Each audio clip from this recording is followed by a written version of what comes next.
하나님께서 사랑하는 제자들에게 주셨던 영광의 모습이 우리의 교회와 또 성도들의 삶 속에도 나타나기를 간절히 기도합니다. 제 기도 제목은 우리 한 주 한 주 예배 드릴 때마다 아하 그렇구나, 좀 어려운 말로 신앙의 의식화, 아하 그랬구나, 그렇구나, 그런 생각의 변화와 함께 그러니 그래야지, 이렇게 살아야지 하는 그 신앙의 생활화가 매주 일어나는 그런 교회와 우리 성도들이 됐으면 좋겠습니다. 저희가 요한복음 13장을 읽었는데요. 작년에 이어서 계속되는 말씀입니다. 레이머니 브라운이라는 한 주석가에 의하면 요한복음 1장부터 12장까지를 표적의 책이라고 이야기했고 13장부터 마지막 21장까지를 영광의 책이라고 이야기했는데 오늘 우리는 이 영광의 책 요한복음 13장이 시작되는 그 부분을 읽었습니다. 예수님께서 사랑하는 제자들의 발을 씻겨주시는 이야기로 이 영광의 책은 시작됩니다. 사실은 표적 속에 하나님의 영광이 있고 하나님의 보여주시는 영광 속에 우리 믿음의 표적이 있는 줄로 믿습니다. 요한복음 13장에 드디어 예수님의 사랑받는 제자가 등장합니다. 지금 예수님의 품 안에 사랑받는 제자가 등장하고 있습니다. 그래서 수제자인 베드로도 머릿짓으로 그 품 안에 있는 예수님의 애제자한테 부탁합니다. 누가 배신할 사람인지 궁금하거든요. 베드로는 멀리 떨어져 있습니다. 그래서 머릿짓으로 예수님의 품 속에 안겨있는 사랑하는 제자에게 묻습니다. 그러니까 이 사랑하는 제자가 예수님과 가까이 있으니까 예수님께 묻는 거예요. 누가 예수님을 팔겠습니까? 얘기를 다 듣습니다. 중간에 가룟 유다가 일어나서 밖으로 나가니까 가까이에서 예수님의 음성을 듣지 못하는 사람은 여러 가지로 생각하는 거예요. 하나는 돈꾀를 맡았으니까 뭘 사러 가나 보다 생각했고, 어떤 이들은 예수님께서 구제헌금 하라고 부탁했나 보다. 그래서 어떤 사람을 구제하기 위해서 나갔나 보다. 이렇게 생각했다는 겁니다. 그런데 이 사랑하는 제자는 예수님의 품 안에 있었기 때문에 이야기를 처음서부터 끝까지 다 들었습니다. 주여 누굽니까? 내가 떡 한 조각을 적셔서 주는 사람이 그자다. 한 조각을 적셔서 가롯 시몬의 아들 유다에게 주시는 거예요. 그리고 너가 하는 일을 속히 하라. 예수님의 품 속에 있었던 이 제자는 다른 제자들과 다르게 예수님이 하신 이 모든 내용을 다 듣고 있었습니다. 따라서 이런 사랑받은 제자, 예수님의 품에 안겨있는 애제자이기 때문에 이 애제자는 누구보다도 예수님이 제자들의 발을 씻기신 그 세족의 의미를 그 누구보다도 잘 알고 있는 그런 제자입니다. 저희가 오늘 본문을 12절부터 17절까지 읽었는데 사실은 6절부터 20절까지를 읽었어야 합니다. 요한복음은 다른 공간복음서와 다르게 세족의 의미를 자세하게 이야기하고 있습니다. 다른 공간복음서에서는 예수님이 겸손의 모습으로, 섬김의 모습으로 제자들의 발을 씻기시는 거예요. 그런데 오늘 우리가 읽은 요한복음에는 6절부터 11절까지 설명하는 세족의 어떤 성내전적인 설명이 있고, 그리고 12절부터 20절까지 나오는 신앙 윤리적인 측면의 설명이 있습니다.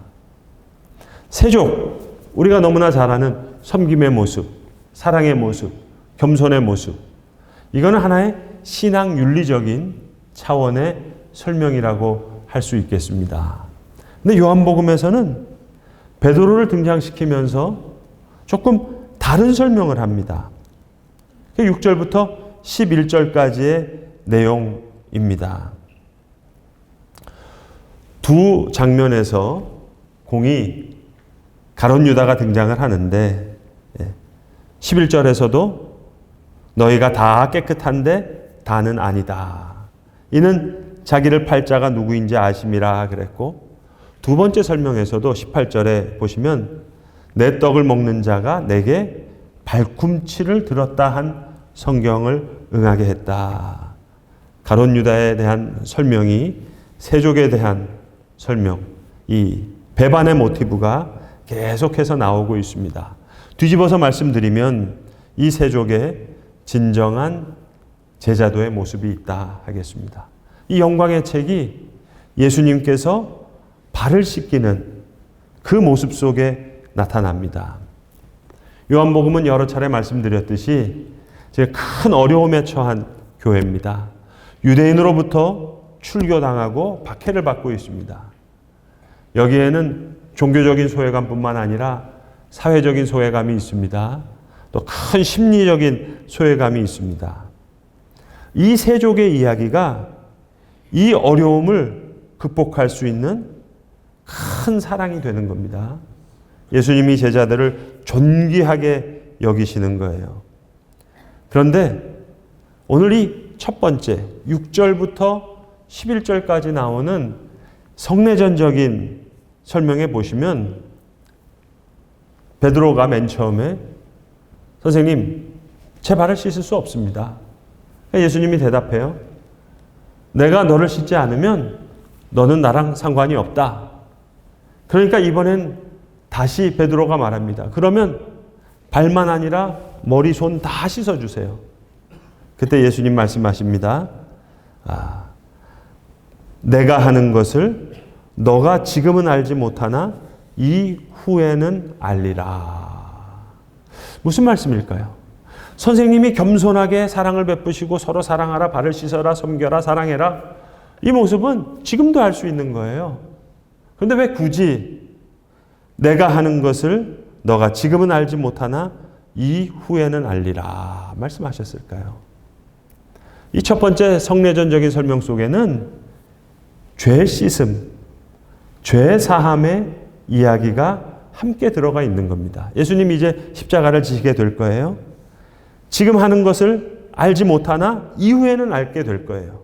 그렇다면 여러분, 너희가 서로 발을 씻어주라. 내가 주와 선생이 되어 너희 발을 씻었으니 너희도 서로 발을 씻어주는 것이 옳으니라. 얘기하는 이 대목에서는 너희가 서로 죄를 용서해 줘라 하는 그 내용도 함께 들어가 있는 겁니다. 단순히 겸손한 섬김의 사랑만 이야기하는 것이 아닙니다. 죄 씻음의 이야기가 있습니다. 그래서 베드로에게 얘기한 거예요. 내가 너를 씻지 않으면 너는 나랑 상관이 없다. 그렇다면 너희가 서로 발을 씻으라. 단순한 섬김과 사랑과 겸손만이 아닙니다. 예수님 이렇게 말씀해 주셨죠. 너희는 이렇게 기도하라 하면서 우리가 우리에게 잘못한 사람을 용서하여 준 것 같이 우리 죄를 용서하여 주시고. 여러분, 순서가 좀 바뀐 것 같지 않으세요? 하나님 나를 용서해 주셨으니 이제 나에게 잘못한 사람을 용서하게 해 주시고, 꼭 그렇게 기도해야 될 것 같잖아요. 근데 예수님은 그렇게 기도하라 말씀하지 않으셨어요. 우리가 우리에게 잘못한 사람을 용서하여 준 것 같이 우리 죄를 용서하여 주시고. 마태복음 5장 산상수훈에서 예수님 제자들에게 말씀하셨습니다. 너희가 재물을 가지고 제단에 갔다가 형제 중에 누구에게 원망 들을 일이 생각나거든 어떻게 하라 그러셨어요? 그 예물을 제단에게 놔두고 그리고 그 형제에게 가서 서로 화목하고 그리고 다시 제단에 와서 예물을 드리라. 이게 예수님의 말씀입니다. 오늘 세족이 있은 후에 그리고 예수님께서 살과 피를 기념하는 성찬을 하시는 거예요. 그럴 때 예수의 보혈의 능력이 진정으로 우리 삶에 은총으로 임하는 겁니다. 오늘 교회 오는데 교회 오면서 차 안에서 부부가 싸웠어요. 벌써 저 주차장에서 한바탕 했어요. 그럼 여러분 죄송하지만 예배 은혜가 절대로 안 됩니다, 여러분. 은혜가 될 수가 없어요. 그러니까 성찬이 있고 나서 세족이 이루어지는 것이 아니라 세족이 이루어진 후에 성찬이 있는 겁니다. 순서가 중요해요. 하나님 성찬을 참여했고 주의 떡과 잔을 받았으니 이제 서로 발을 씻으면서 그렇게 서로 사랑하면서 섬기면서 살 수 있게 해주세요. 꼭 그래야 될 것 같잖아요. 근데 그렇지가 않아요. 성찬이 있은 후에 세족이 있는 것이 아니라 세족이 있은 후에 성찬이 있는 겁니다. 서로 용서하는 거예요. 여러분 또 서로 용서한다 그러니까 오늘 새해부터 저기 이제 성경적으로 살아야지. 그래서 집에 가셔서 저녁 드시다가 말고 일어서서 겉옷을 벗고 수건을 가져다가 허리에 두르고 대야에 물을 떠서 성경대로 살리라 그러지 마시고요. 용서를 구하는 마음으로 설거지를 대신 하세요. 그럼 훨씬 더 효과가 있을 겁니다. 그리고 남편이 설거지를 대신 하거든 세족식을 거행하나 보다 그냥 생각해 주세요. 용서를 구하나 보다 그렇게 생각해 주세요. 훨씬 더 효과가 있을 겁니다. 저는 중고등부 생활할 때 수련회 때 선생님들이 막 세족식 하려고 그러면 너무 부담이 됐어요. 벌써 분위기가 알잖아요. 이 저녁부터 선생님들이 막 분위기를 몰아가는데 너무 부담이 됐거든요. 여러분 오늘 이 요한교회가 실제적으로 성찬을 하기 전에 세족식을 했는지 안 했는지 그건 사실 알 길이 없습니다. 그러나 세종식을 했던 안 했던 저들은 서로 사랑하고 용서하고 그래서 사랑받는 제자들의 영광을 믿음의 표적으로 나타냈을 거예요. 지난 성탄절 날이 아니라 성탄절 계절에 제가 섬기는 사단법인에서 의미 있는 사진전을 한번 열었는데요. 홍우림 작가라고 여러분 주보에 2월 첫째 주에 우리 교회 이제 수요사경회로 오시는 목사님이자 사진 작가신데 세계 이 사진 공모전에서 여러 번 입상하시는 작가신데 이분하고 이번 주에 우리 강사로 오시는 따뜻한 밥차 정 목사님하고 같은 프로젝트를 했어요. 어떤 프로젝트를 했냐면 이 따뜻한 밥차가 노숙인들에게 주일날 식사 대접을 하는 곳이거든요. 요즘 노숙인들은 나라에서 다 먹여줍니다. 주중에서는 다 드시는데 주일날 식사할 데가 없어서 이제 이분들을 찾아가셔서 따뜻한 밥차를 하시는 분이세요. 단순히 밥만 푸시는 것이 아니라 이제 이분들을 가서 이분들을 상담하고 또 신방하고 그러니까 노숙인이 교인이 되는 그런 교회를 하고 계시는 분이신데 이런 사진전이었습니다.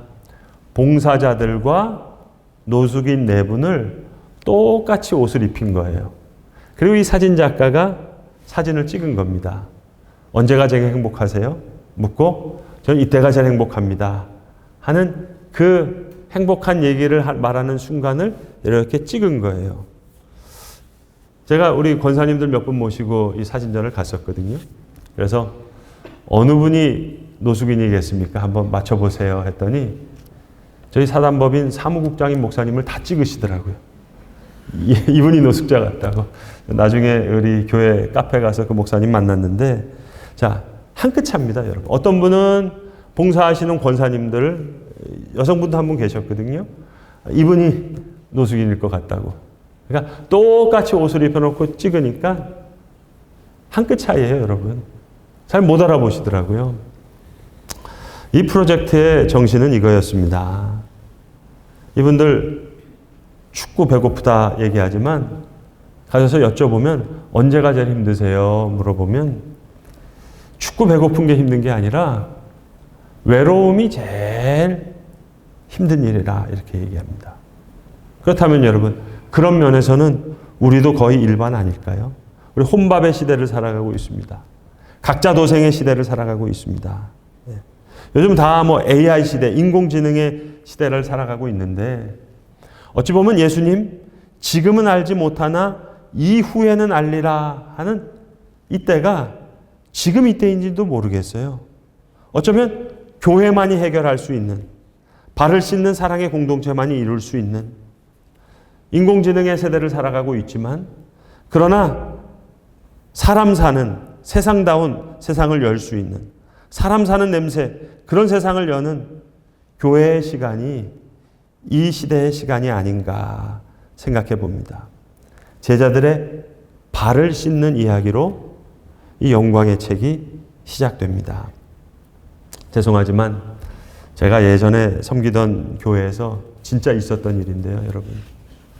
안수집사회에서 어디 나들이를 가는데 메뉴는 다 정했어요. 김밥으로 정했는데 안수집사에서 큰 싸움이 일어났습니다. 왜 싸움이 일어났는 줄 아세요?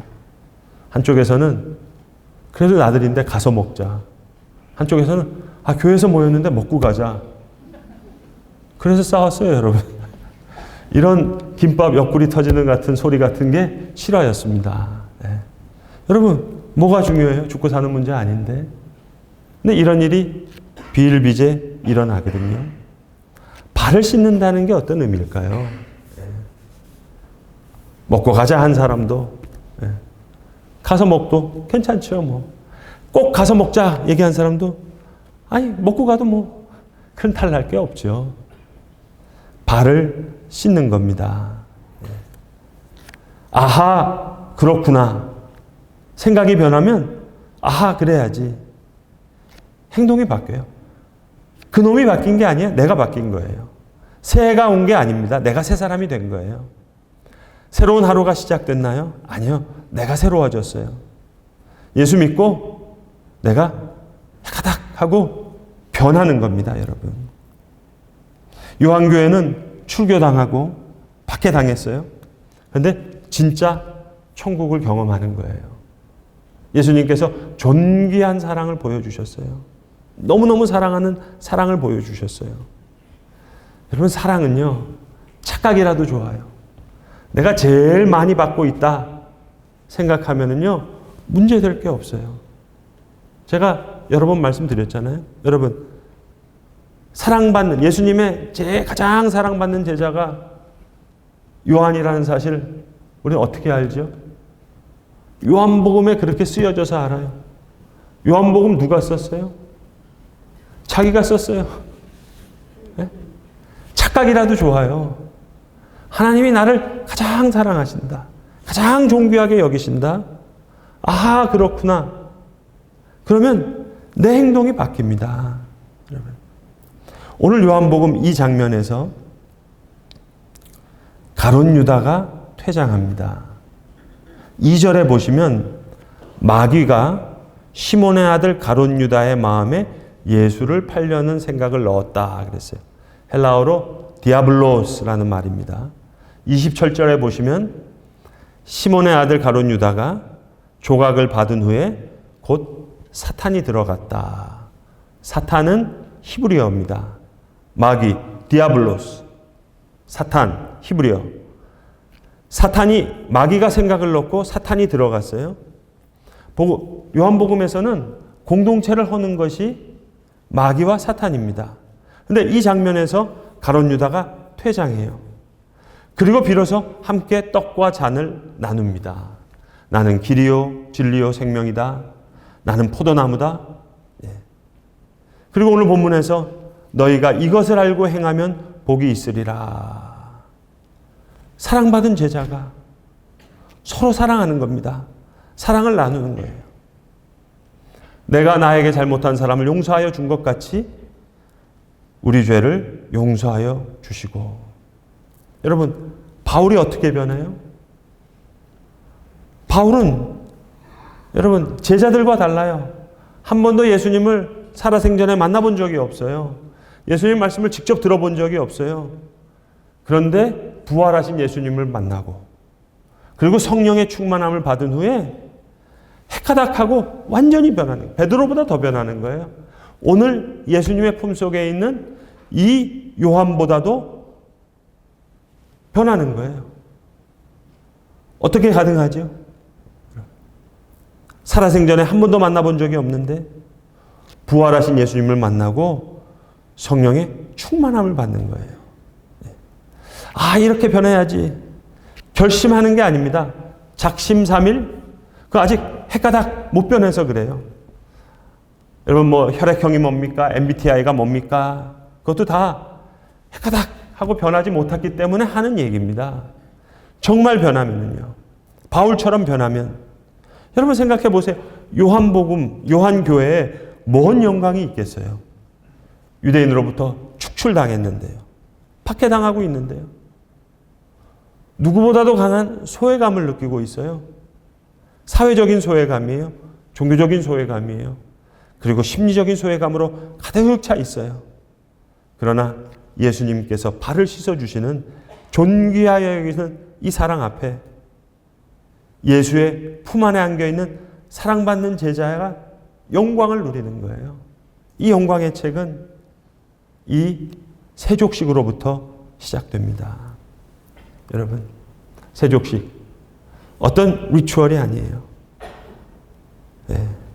그저 집에 가셔서 강아지 한 마리를 두고도 존귀하게 여기는 마음으로 한번 쓰다듬어 보세요. 그럼 이제 꼬리를 흔들 테니까는요. 그러면 그 흔들리는 꼬리를 보면서 오늘 말씀을 암송하는 거예요.